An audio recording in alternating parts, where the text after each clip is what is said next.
Most people love a good football team. We all have our favorites that we follow from season to season.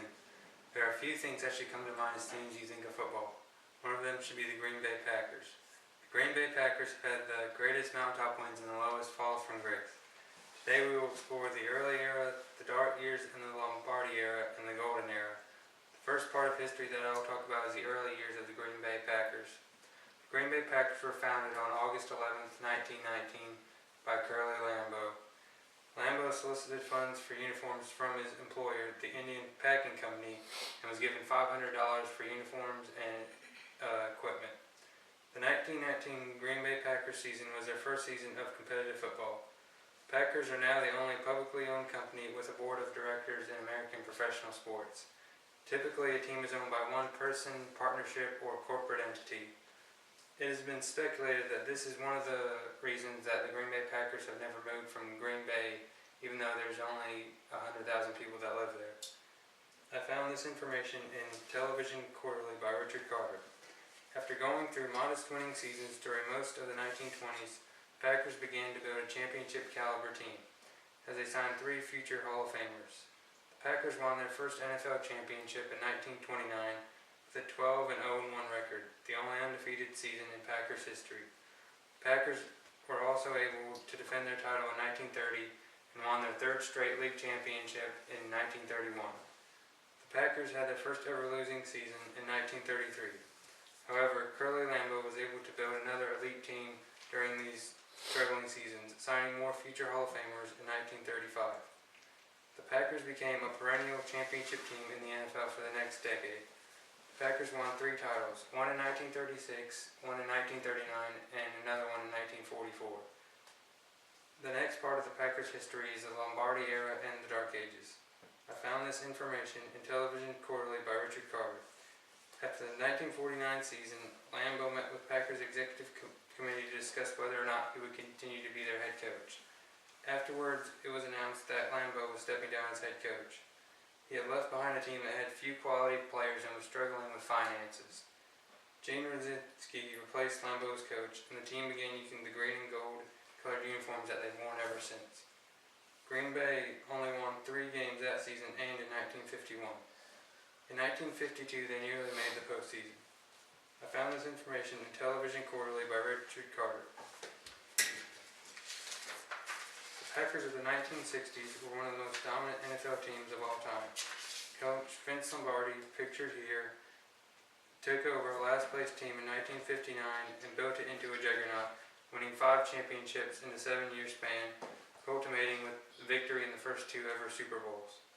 During the Lombardi era, the Packers had a group of legendary stars. I found this information in the American Project by David Morse. Poor drafting of players was a key reason for why the Packers had little success for almost a quarter of a century after Lombardi's departure. Although the Packers did not have winning success until 1992, there were moments when the Packers at times resembled the old Packers of the 1960s.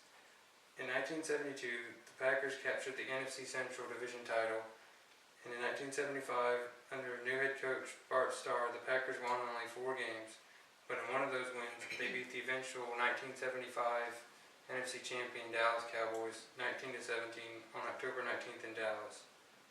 1976 was also another losing campaign. While the 1978 season had raised the morale of Packers fans, it did not last after they finished with a 5-11 record in 1979. In 1981, the Packers came close to the playoffs but lost the final game of the season. I found this information in the American Project by David Morse. The 1989 campaign was the best in 17 years, with the Packers compiling a 10-6 record but still missing the playoffs. After that followed another 2 losing seasons. A general overhaul took place during the 1992 offseason, with Mike Holmgren becoming the new head coach. Most importantly, however, the Packers acquired second-year quarterback Brett Favre from the Atlanta Falcons. The final point is about the new golden era and the near misses of the Green Bay Packers. Favre would get off to a slow start, losing 5 of his first 7 games, but afterwards winning 6 in a row. The Packers finished 1992 with a 9-7 record. In the 1993 offseason, they signed free agent Reggie White. After another slow start, the Packers swept ahead for a 9-7 record, reaching the playoffs for the first time in 11 years. I found this information in the American Project by David Morse. The 1994 season was a near rerun of the previous year. Again, the Packers went 9-7. In 1995, Favre continued to cement his reputation as one of the NFL's finest quarterbacks. The Packers reached the top of the NFC Central Division for the first time since 1971. As the 1996 season began, the Packers were more determined than ever to reach the Super Bowl, beginning with an 8-game winning streak and finishing with a record of 13-3. They went on to win Super Bowl 31. The defending champions would have an easy go of the 1997 season, which saw a record of 13-3. They made it back to the Super Bowl but lost to the champion Denver Broncos. The Packers only managed an 8-8 showing in 1999 and missed the playoffs for the first time since 1992. In 2000, the Packers finished 9-7, but again missed the playoffs. It was widely expected that Brett Favre would retire in the 2006 offseason, but he eventually decided to continue playing. In addition, the team hired a new head coach, Mike McCarthy. Again, Green Bay missed the playoffs going 8-8. In March 2008, Favre announced his retirement, and as planned, Aaron Rodgers stepped up as starting quarterback. Before the team publicly declared Rodgers their quarterback of the future, however, the team asked Favre if he was certain about retirement. If not, he would be welcomed back to play for another season. At the time, he said he was comfortable with his decision and that he would not be returning to football.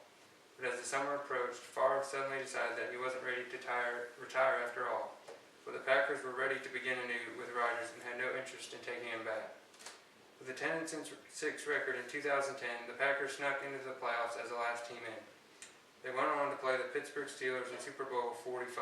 They won the game 31-25.